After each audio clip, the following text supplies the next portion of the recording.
بسم اللہ والسلام علی رسول اللہ۔ ایک سوال ہمارے دارالفتاح میں واٹس ایپ میں یہ آ رہا ہے کہ اگر کوئی بندہ احادیث رسول کا انکار کرتا ہے، وہ کہتا ہے میں اس کو نہیں مانتا احادیث رسول کو، تو اس پر کیا حکم ہے؟ تو یاد رکھیں، جو بندہ مطلقاً نبی پاک علیہ السلام کی احادیث کا انکار کرتا ہے تو ایسے شخص پر حکم کفر ہے۔ یعنی حضور علیہ السلام کی احادیث کے بارے میں کہتا ہے میں ان کو نہیں مانتا یا میرا معاذ اللہ ان پر اعتبار نہیں ہے، تو اس پر حکم کفر ہے۔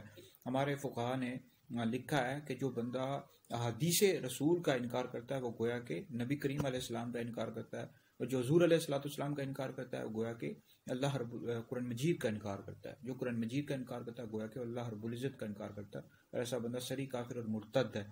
تو لہٰذا احادیث رسول کا بالکل بھی انکار نہیں کر سکتے۔ اب جو احادیث ہوتی ہیں، یعنی کچھ احادیث سے متواتر ہیں، تو بہرحال ایسی احادیث جو متواتر ہیں ان کا انکار کرنا یہ تو صریح کفر ہے۔ تو پھر احادیث کے درجے ہیں، تو بہرحال یہ ہے کہ احادیث کا مطلقاً انکار کرنا یہ کفر ہے۔